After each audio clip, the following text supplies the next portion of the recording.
I also know, and I learned that a few weeks ago, that the Library of Congress is planning on coming with with one program similar to this one. It's a chat-based system, and they plan to have it nationally and also internationally, where people would be remotely. So this is not working? It's okay. Okay. Can you hear me okay in the back? Yes. Okay.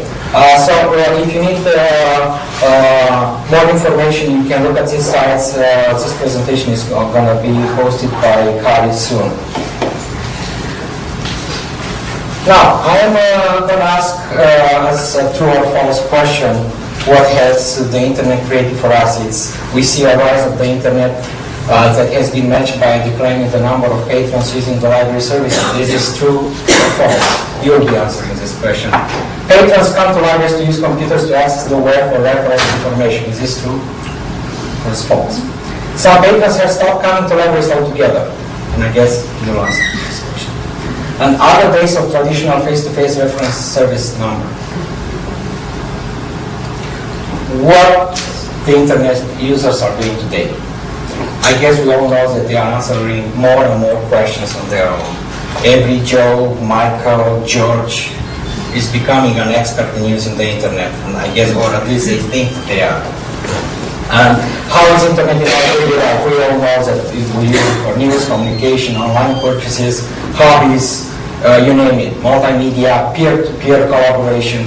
It's e-everything, I-everything, whatever you name it. And just a few months ago, I've seen it was advertised on tech TVs that they produced their first webcam movie, a full feature-length movie that was produced only on the internet, using internet technology.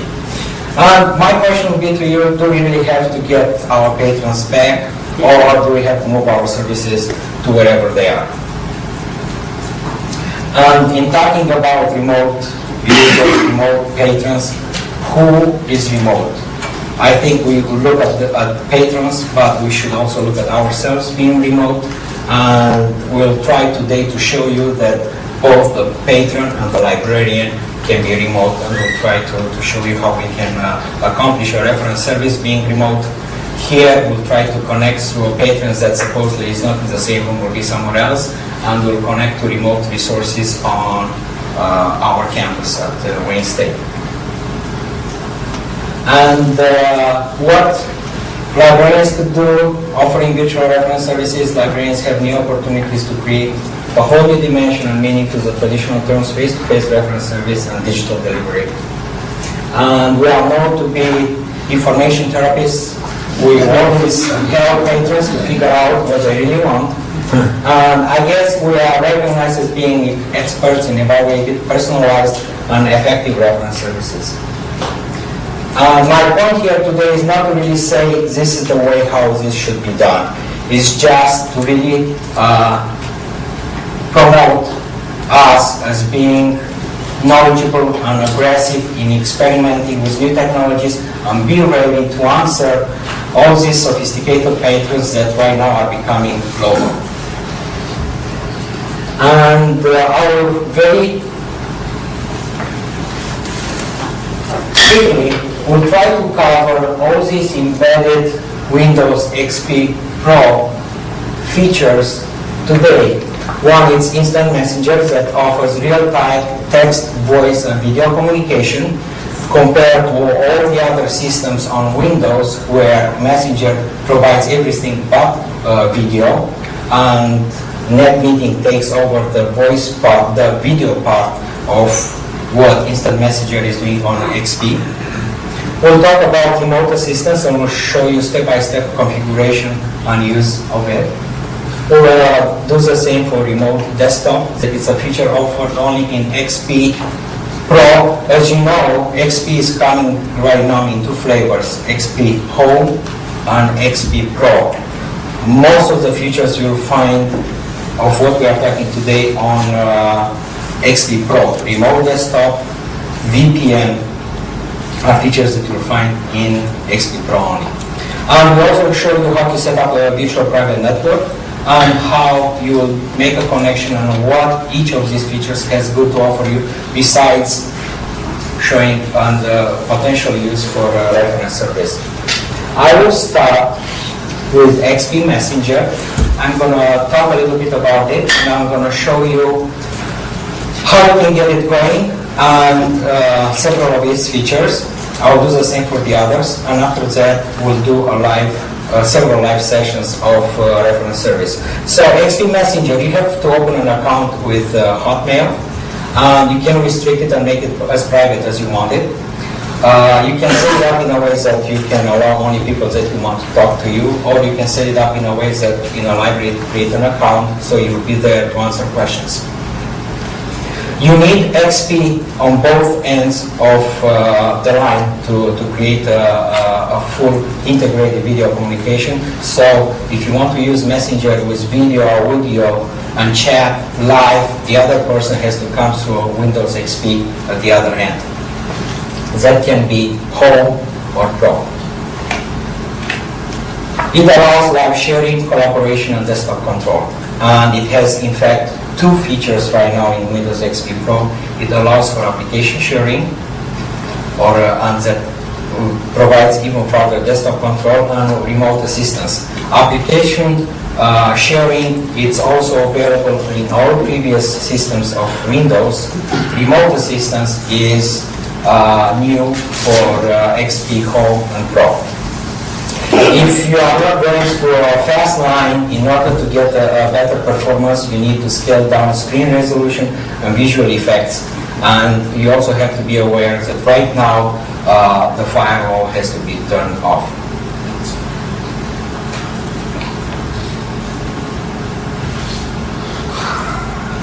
Now what is strange is quit here on my screen.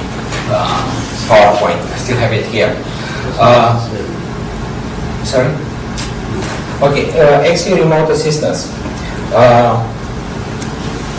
It's available on both XP Home and Pro. It's also available from Help as a support center in Windows. You can also launch it from Outlook or Outlook Express, and it allows you to chat and view, and also you can take control over remote desktop. Now, somehow I would like to show you how you can turn off and on these features on both ends of the lines. The easiest way for me to show is you select My Computer, right click, I go to Properties. From Properties you select the Remote tab, and here you have these two features, Remote Assistance and Remote Desktop. So you access them from My Computer one way. There should be at least two other ways to access it. This is the easiest way. So if you want to really allow remote assistance, you check this mark and where you allow for invitations. If you go in the advanced feature here, you can set. You can't see it. Okay, because yes, this is. I have to move it here. I have a desktop that is only extended here, so I cannot show you what I have here on this one. And I'm sorry, I'm going to close this one.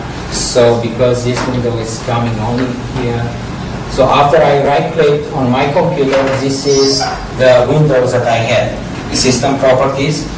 From System Properties, I selected the Remote tab, and under this tab you have both features here, the Remote Assistance and Remote Desktop. For the Remote Desktop, you have to be aware of the local accounts that you have in order to give permission to people to come, and I'll go and show you what it is. I'm going to deal right now with the Remote Assistance aspect. You go into the Advanced tab, and that is going to tell you, and you have to check mark the first box where it's showing remote control allows this computer to be controlled remotely. We check mark this. And for the invitation here, if you set an invitation using Outlook or Outlook Express, and the person is not at the other end to really instantly look at your message, you have to allow for a period of time, so let's say an hour, a day or so, in which the person will be available to have access to your remote assistance session. So you can select here in minutes, in hours, or in days, and here you can type in any number on select from what is already provided in the program. I'll leave it for 30 minutes for this session. The best way is to access this feature of remote assistance from within the messenger, and I'll show you what it is, what it does. For the remote desktop, there is a very powerful feature, and you have to really be very careful, and I'm not going to touch the IT issues. Francesco is going to present them at the end of the session. I'm just talking exactly how you can use these sessions to do remote assistance. So I'm not worrying in any way about the IT issues. I'm just showing what you can do with this. It's very, very easy to get messed up if you allow the wrong people to access your machine remotely. Remote desktop, you check it out, and in select remote users, that's how you establish the accounts that will have access to your machine. You can go and you can add more users, and if you look into the advanced tab here, this is undefined. This is going to show you all the users that I have here, accounts on my computer. So from here, I can also select if I want some other accounts to have access to my computer. I'm just going to cancel it. I am the only one right now allowed, and this will be a great feature for you if you want to work from home. If you are anywhere like here at this conference, that's how I checked my computer at work. I have one set up on my desktop. I did a remote desktop connection. And right now, if I want to, and I'll show you how it works.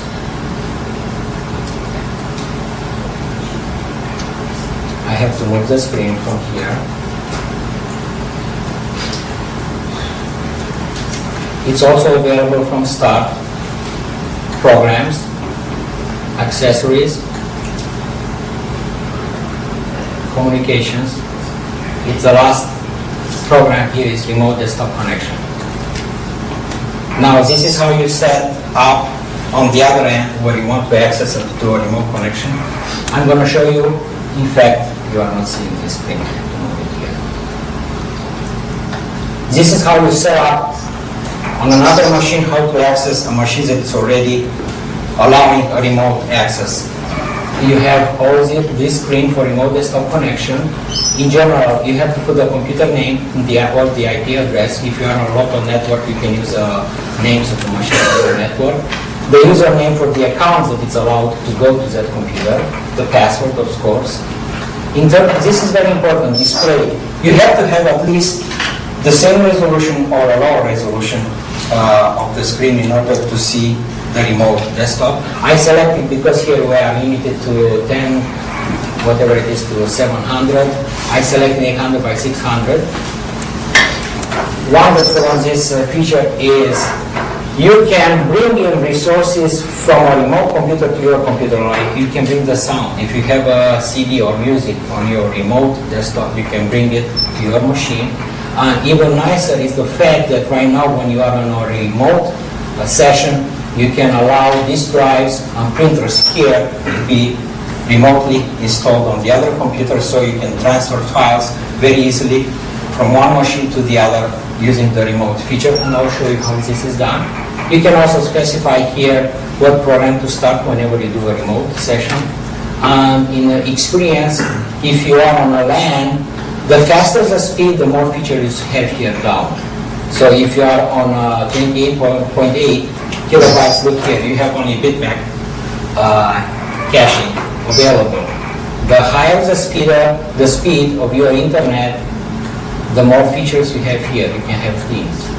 If you go to a broadband, you have everything but the desktop background. If you have a LAN, 10 megabits or higher, you can display even the desktop background. I'm going to connect right now to my desktop computer. We are not doing the reference yet question.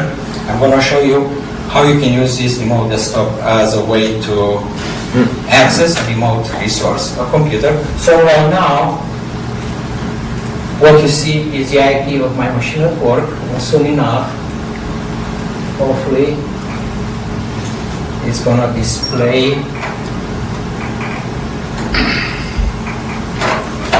the background.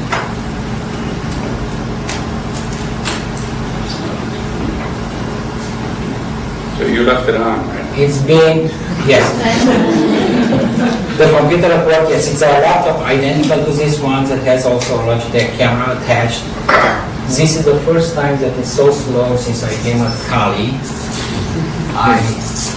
Let's try again. Also, okay, let me do it from here.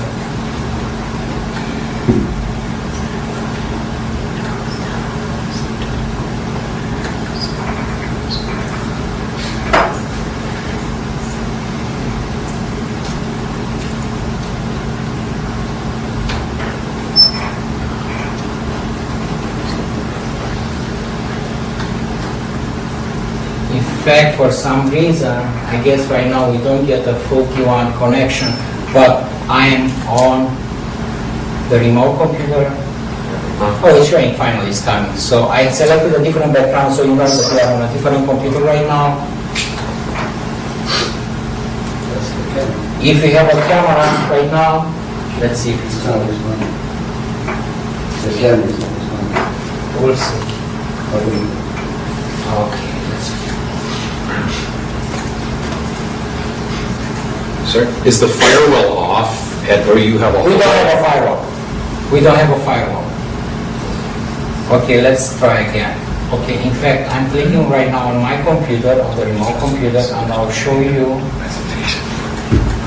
If you look here, you have the resources locally, the devices and removable storage, the network drives, and also if you look under other, these are the local here on my laptop drives. So you just can transfer very easily. You open and you drag and drop, or you use any of the other standard Windows applications and you transfer files, copy, or do whatever. Or you can work locally on anything that you want to do. You can update intranet sites, you can look at your intranet. In fact, if I click here on the Z drive, I will have access right now to all the resources from the library system that are posted on a network drive. So in fact, you are seeing here resources, so you can have databases or any other products. The only problem is you have to be very careful if you have licenses, as they do not allow for remote access. You have a problem here.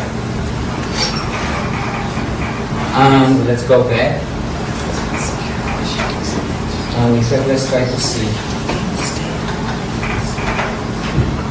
Okay, if you have a camera right now, you can start a remote program, you can start streaming. If you have a program, so you can really do a lot of things. This is a live camera. I certainly know that it's working. It's not going to show anything. But this is just to show some. It's unlimited what you can do using a remote connection. I personally have a cable modem home. I'm able to really go very fast and do a lot of these things remotely, so I don't even need to bring home a lot of these resources. If I have a computer, I establish very quickly a connection and I can do whatever I want. I will start this connection right now, and I'm going to go back to my PowerPoint.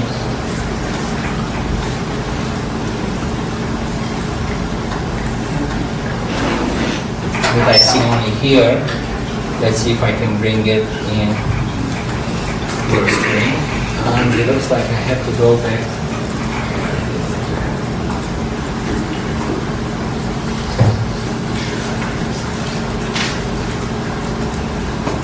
So what I was showing you, the XP Remote Desktop, it's available only in XP Pro.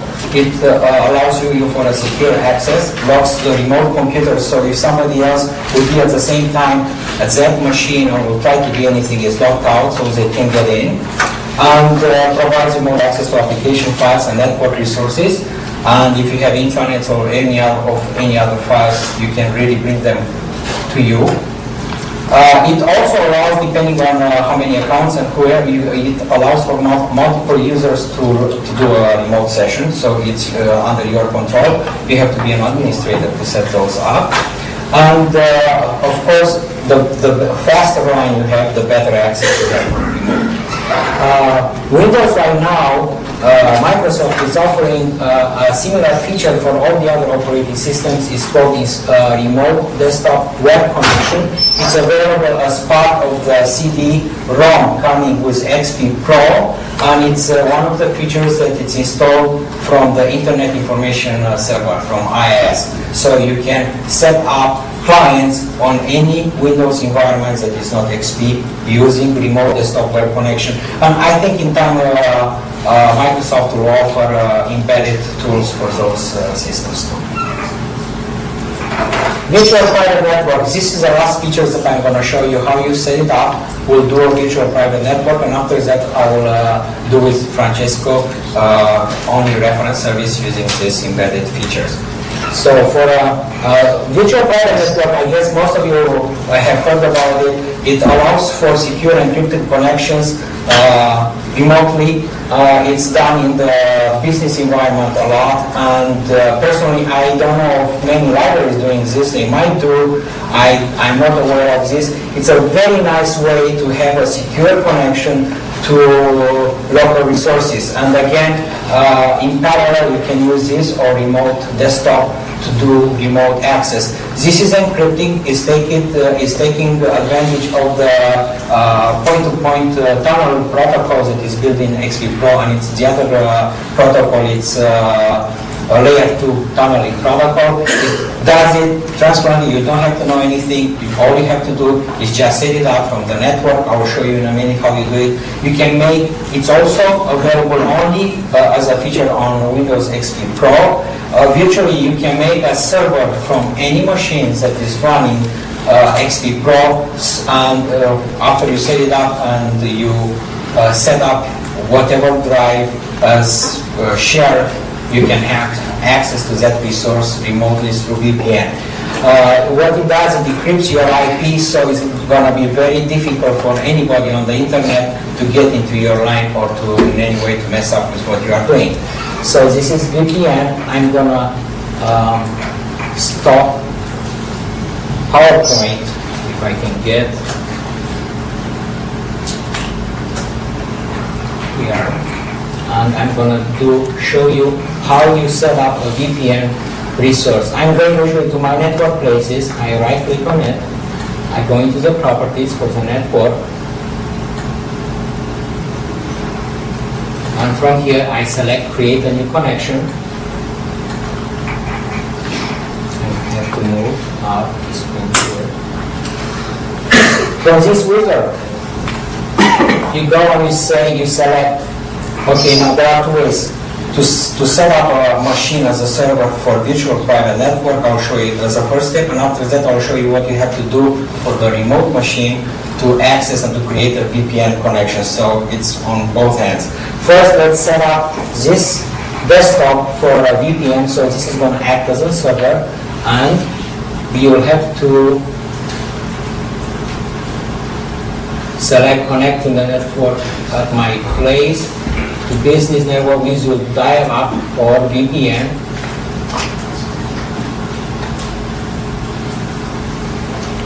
It's going to be a virtual private network from this next screen. You give it a name. We'll call it CALI today.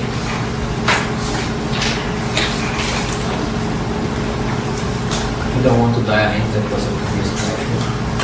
And all you have to do right now is to provide the IP of the session. So let's see.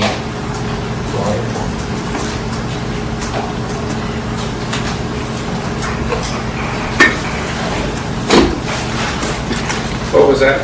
You are done. So it's going you through step by step. It's telling you what you have to do in order to set up a VPN connection. So you have to know the IP of the machine where you set it up, and you also have to know the resource that is shared on that machine in order to have a connection. And I'm gonna move back to this screen, bring it back here. So after that, what you have to do is dial up your connect. You put in your username and the password, and you do a VPN. Now, as this one was not, I'm going to just delete this one. It was just for the demo today. And right now I'm going to show up how I'm going to use a VPN for a real machine. It's the same desktop that I have at work, and you are going to see the screen right now. So this is my username. The password is already encoded and it's there. For this session, I said that I want to save this username and password and allow only me to be the only one to access. So right now, I'm already authenticated on the machine at work, so that's my computer. And before I left, I mapped a drive that I shared, and I gave permissions to me to access it. I shared on this computer, so right now, the only way to tell that you are into a session, you should be able to see the remote drive that is set up on your computer to be accessed. So hopefully it's going to work. And if I select right now my computer, and I'll show you, I'll have to transfer the file here, window. This is a folder that right now, VPN folder, I need demos of my remote machine, the same one that I did a remote control connection. Right now, if I click on it, I should have 2 files in this folder, and if they show up, we are through a VPN connection. And it's showing up right now. So right now, we are, suppose we have here resources or anything else, we are through a secure connection, connecting to a different computer. And you should be aware you can do anything else right now. If you are in instant messenger or any other type of applications that uses the internet and an internet connection, you can do it. All you do is right now talk through the internet to that server, to that machine that is running the VPN session, and that's it. And you have access to only to those resources on that machine. Okay? And I'm going to show you the screen here. This is a network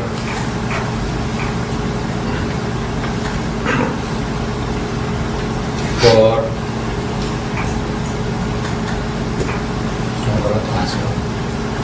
this is a network session showing for the VPN connection.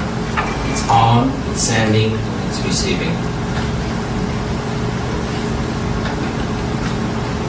I just clicked on the properties for this session, so this is the IP, these are the options. What is very important, and I want to make sure, in security, you have to have this required data encryption checked. Otherwise, you don't establish connections that it's a secure one. Okay, I'm going to say OK here. And I'm going to disconnect so I can go back to my internet, regular internet. Good. And at this point, and what these features can be very nicely used to talk to somebody remotely and to really answer and to do a virtual reference service. And I guess we'll just try to show you live how we can answer anybody, anywhere in the world, as long as it's a sophisticated user, so you don't have to train that user how to use a computer. Supposedly he's coming via Windows XP Pro machine to you. All he needs is an account that is your personal account or an account that the library will set it up for, let's say, reference service. And that could be my name or Ask Desk or whatever you want to name it. So right now, we both have accounts that we know. Francesco happens also to be finishing a master's program. He has some valid reference requests, and he's going to establish a session with me in Windows, in Messenger, and we are ready to start the reference session. So at this point, Francesco is talking to me. If you see here, displaying a conversation, and he's saying, I am in need of assistance. Please accept my invitation for a conference. And I will just accept. And at the same time, we can have a live video. And I think my camera, again, okay, it crashed on my end. I just forgot to say for a prayer for Microsoft not to crash. I forgot about it, so you did it.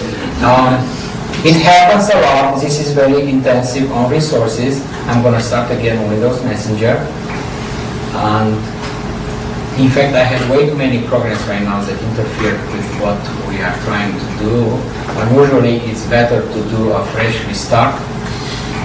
I'm gonna, okay, before I even start talking to Francesco, if you see on the right side here, these are all the options that we have right now in instant messenger that before it's mixed, you'll see features that are right now part of net meeting in Windows before XP Pro.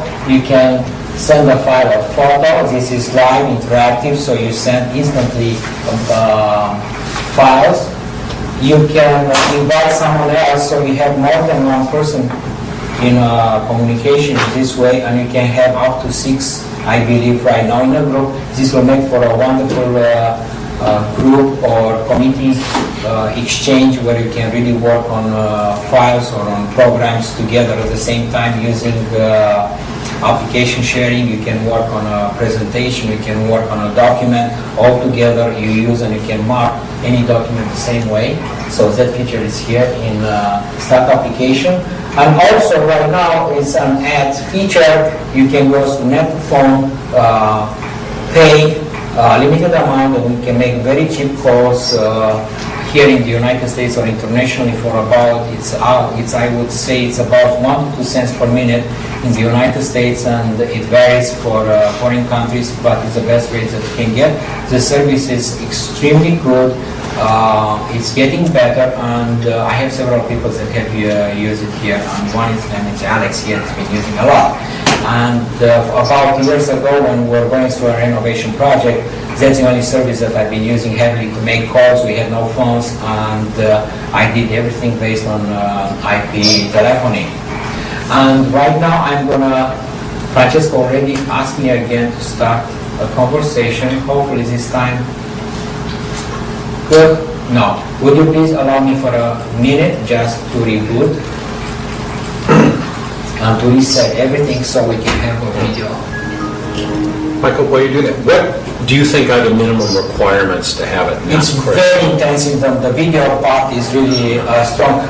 Windows XP Pro, to really run it and to have a good performance, I would recommend at least a Pentium 3. Lots of storage. Memory should be, in my opinion, not less than 256 megabytes. I have on this laptop 256. Is working quite well. It's a Pentium 3 1 gigahertz. It's a very good video card. Do you think L2 cache, is that another thing to look at? I know some machines are cutting back on that. I am not that knowledgeable about that, but most of these machines that you buy today are coming with this advanced K2 or whatever you name, and I know on the Macintosh platform they are a lot more powerful. And in fact, if you were here on Thursday and you have witnessed or watched that session on video streaming that is done on a Macintosh technology, I never seen anything that good in terms of video. I've been using video over the internet or so for over 3 years now. I never seen that quality and that speed ever before. The only problem is that it's only allowed on an extremely powerful chip that was a 128 chip that is also right now in the Motorola chip that it's offered only on the Macintosh platform. But hopefully in time we will be able to do the same. I'm going to log on again.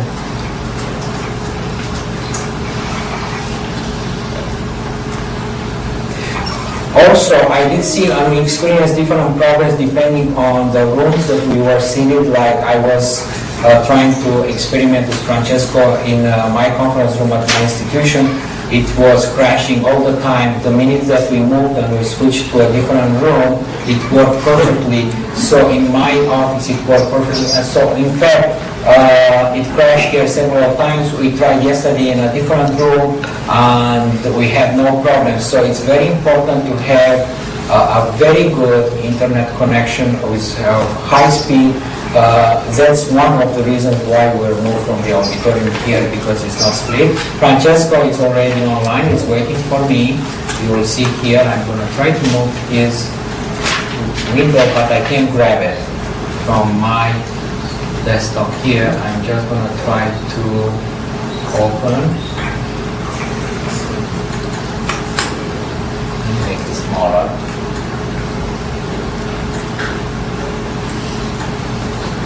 Okay.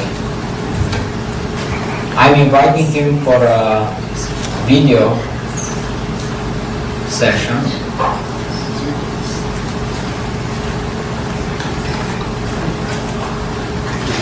Sorry, please, my machine is crashing.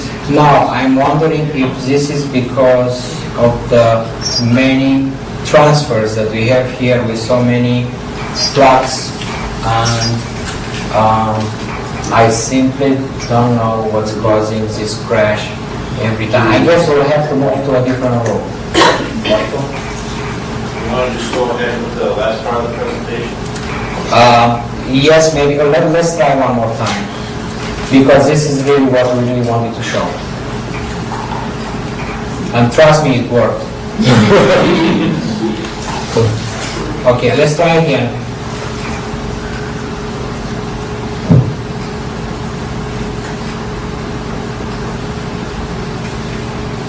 Looks like we have video feed on both ends. Do you see it?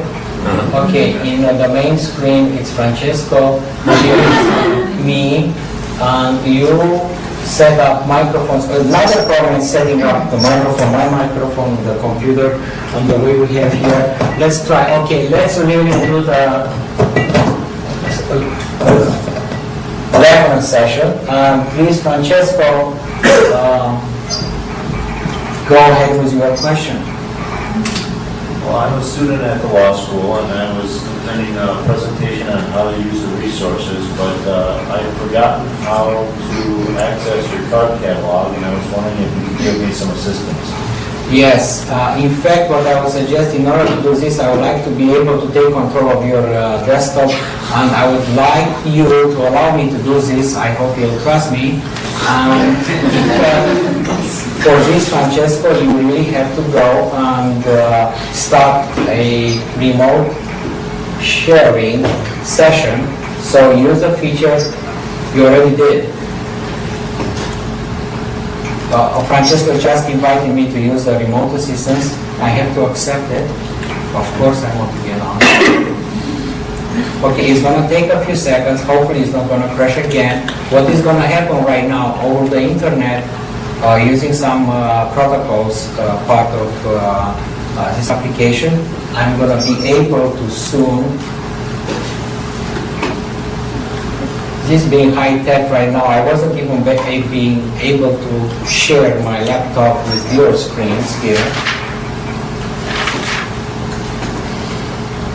Okay, good. Right now, what is happening, I'm slowly getting his desktop. What you see right now is his desktop. Soon enough, if that take control here will become active, I will be able to select it and take control of his desktop. Also, if you will see on the top line, you have the same abilities that you have like in Instant Messenger or some of the other chat applications. I can send files, start talking. You are missing out by the fact that it's in the same room right now, but usually all this is coming through the speakers here, and we had to do some changes. Right now, I'm asking him to take control over his desktop.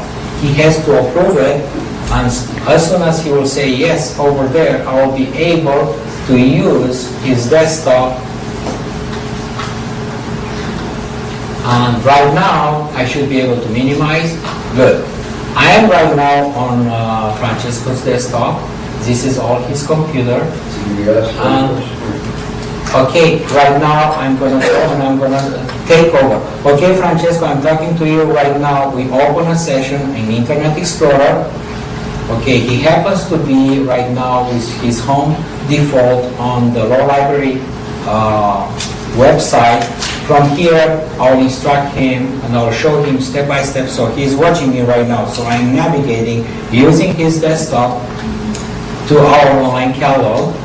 And once I'm in our online catalog, I'm going to tell him how he can use the basic search, how he can use the advanced search, that he can use keyword, author, and he can select. So in fact, at this point, I'm really navigating my patrons that could be in China or you name it, any country in the world, and I'm going to show him remotely, if it's a resource like ours, that it's a web-based catalog, how to use it and how to locate information, and it's going to be a live session, and he can hear me the same way I hear you right now. It's working on high speed, cable modem, it's very powerful. We have live video, live audio, a very good quality. At this point, after I'm done with my instruction and show him some other resources in our library, I can just release control, and if he's happy, he will just go and be on his own. So this is how you use, for one instance that you can use of this messenger, so you can take control of his desktop and guide him through using any resource that you have, and you can show that it's web-based. At this point, I am just going to say disconnect. Okay. More specifically, I had another question. Okay. If you could, I'm looking up information on S corporations and for taxation in Michigan. If you could direct me to a reference for that. Okay, when we're dealing with this question, and yes, Francesco, I can help you, and in fact, I'm going to be doing it right now. I have to stop here, another application to stop here.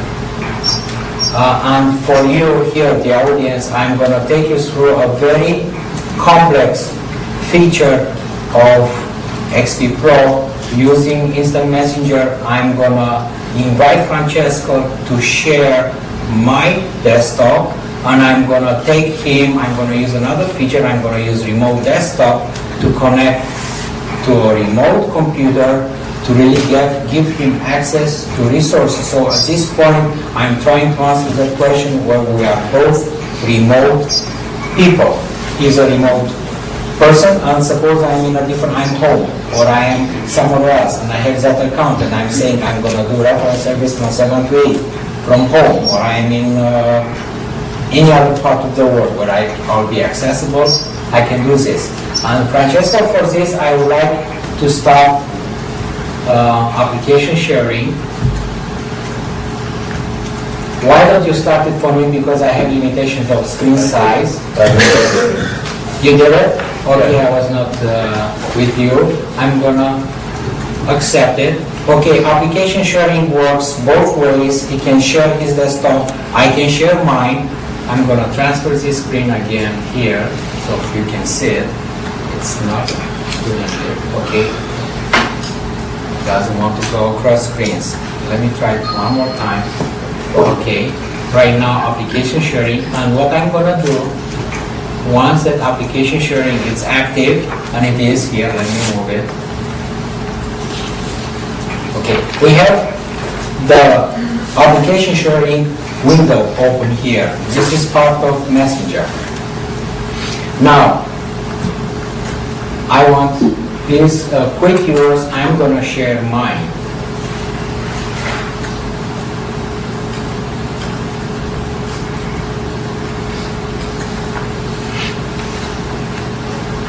In fact, we want to do just the opposite. I want to give him control over mine.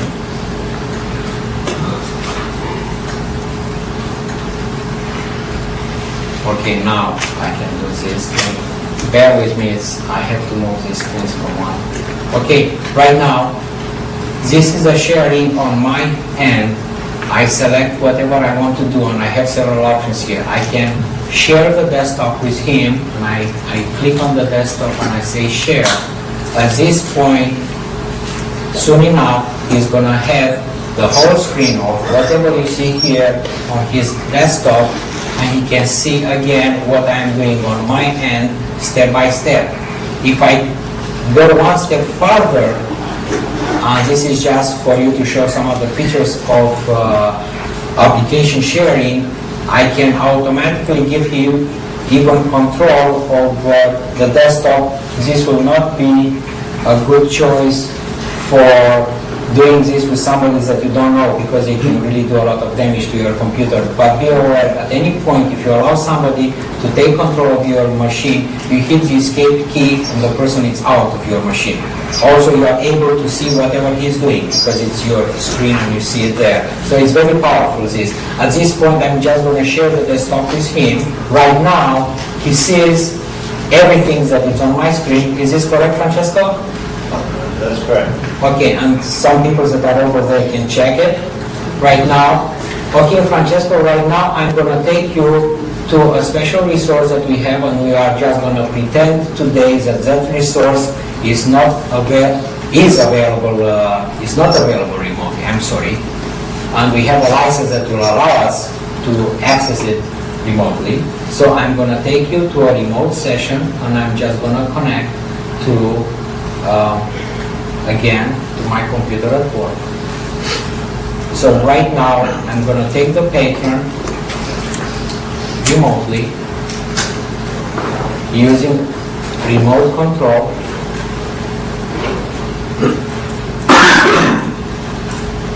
I'm going to dial in again to my computer at work. And this time I'm going to show him step by step what I'm doing on my machine. So he's going to follow me through. I'm going to select. I had Internet Explorer already open. Let me go to in fact, I want to go to the home page. From here, I wanted to ask, he asked me for an S corporation and taxation in Michigan. So what I wanted, I would like to take him to legal track and show him. So I pretend that this resource is only available internally, and if the license allows me to use it remotely, that's how I'm going to bring him over and say, okay, Francesco, I'm going to do this search for you. And in fact, it was here typed in, it's going to save me. I'm going to search. And I'm going to tell him, using the microphone here, that yes, we have 5 kids, we have several journal articles, I know for sure that you subscribe to Michigan Bar Journal, but to show him, if we have this volume 68, I'm going to do a copy and paste. I'm going to go to our online catalog. I'm going to do a search. So at this point, I'm going to take him step by step and show him if we have that resource available. I'm going to do a title search, journal title search. I'm going to paste the title. I'm going to submit. And I'm going to look at our online record. And I'm going to look into the copy holdings, and I'm going to tell him, yes, we do have these resources available in the microform, or also we subscribe to the paper, and we have in the summary of holdings 58 to 80, so his 69 is going to be available. And at this point, I'm going to tell him, you do have to come to the library in order to copy this, and we are open such and such. If you want to pay, we can fax or do so. You really finish your reference interview, and at this point he might be happy, he might Yes, thank you. That was it. or be okay. So in fact what I've been using, and you can really, I would like you to think of the ways that you don't have to be tied to your library. This can be on both ends remote. There are these wonderful tools that are offered. They are part of the Microsoft. We have a site license for Microsoft at my university since last year. About 2 weeks ago, the law school got the same license, so we have absolutely total access to any of these applications. It's just for you to give you an idea that it's available. It's easy to use. You don't have to be a sophisticated user, but in terms of the software, it's still not there. You have crashes, as I said before. You always have to remember that rebooting the machine will always set you straight again, and you have to keep trying with this. I know that Microsoft is coming with new versions of Windows like Mira. They are going to have tablets that will include video cameras like this one in any machine. So I would say in a year or so you will be able to do this very easily. Even right now, if you have technology like a webcam that sometimes offer free from Best Buy or so, all you have to do is connect in your USB or if it's a FireWire, and automatically Windows XP is going to detect it. And you are in the business, you don't have to know anything. Really, you have image, you have live video, and all we need, it's very important, is just a fast internet connection.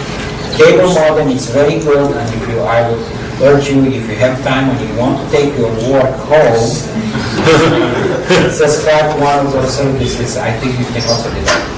Access. Francesco is going to do the second part of it, is the IT perspective, and I'll let him go with his Can you hear me okay in the back? You know, it's typical, like in an hour presentation, they leave the IT guy in the last 3 minutes. I just wanted to give an IT perspective. I was helping Michael out on there's some real issues. I mean, I noticed most of you are librarians, and this is really cool stuff. There's no question about it, but there's a scalability and a feasibility issue that you should be concerned about, and I just wanted to talk to those two things because if a guy shows up in a lime green shirt and shows you all this crazy stuff, and this is really good, he can show you it without crashes, he can show it to you with many more features for your library. They have software programs that get out of XP and do all these kinds of things, but they all have the same issues. So let's talk about the feasibility of something like this first. Bandwidth is extremely intensive. As you saw, we're in probably one of the better classrooms that you could have, and we're still having slow issues. So, I mean, the technology, this is a leading edge technology presentation where technology will get there. And in 5 years, be thinking of this because they'll work out those issues. Personal computing, it taxes the most, the best computers. The more you add on, the more applications that you add on to this, the more it's going to start taxing processor speed and memory. You have to have a versatile library staff, and you have to have knowledgeable patrons, which when you have those two things, the knowledgeable patron will often, the basic uses of these things will kind of void themselves out because if somebody knows how to set all this up, they're going to know how to use your library catalog. You know. So the technical issues, security. There's 101 security issues to worry about. If you're considering doing something like this, talk to your IT people first.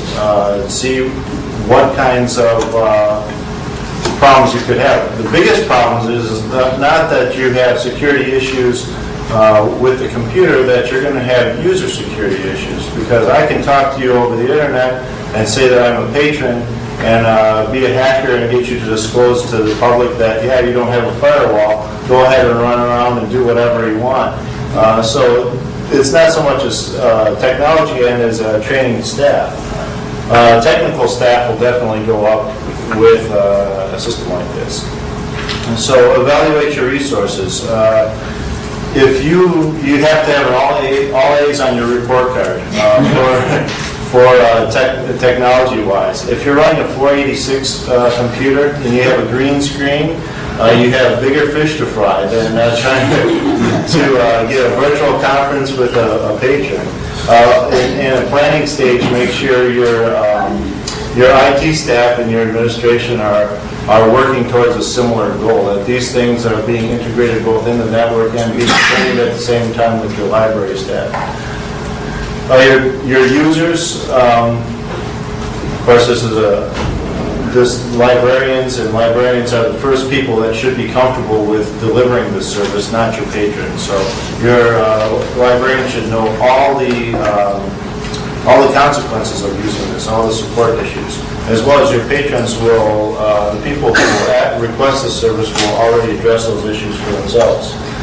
So we've demonstrated the power of free tools, which is very important because I'm sure as Microsoft and applications become more integrated with media, they're going to pop up third-party things, and they might try and sell you these third-party software. So keep in mind, this is something where everything is going. So don't dedicate a ton of money and lock yourself into a system that only you can use, because if something like this becomes feasible globally and everybody's using, let's just say, Instant Messenger, and you've gone with some third-party software that only you can use and a few other people that bought it, you've already handicapped yourself.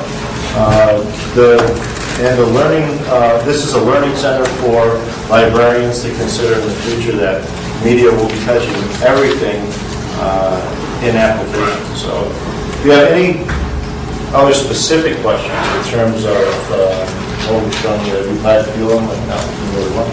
I got two. First of all, the camera is not needed, the video is not needed. Correct. It's It's just to improve your personal life. the most intensive. All for us IT people, that's a lot. We don't get It's the most intensive resource on anything like this is the video. And that's why we crashed it when we started. We were setting up a VPN because they have, can you use it with dynamic? That's what we've been using right now. We have dynamic IPs assigned. Usually when you use Instant Messenger, automatically you don't think its translation is done by the program with this program, so automatically knew by our accounts that how to talk the connection and what to do and where to go.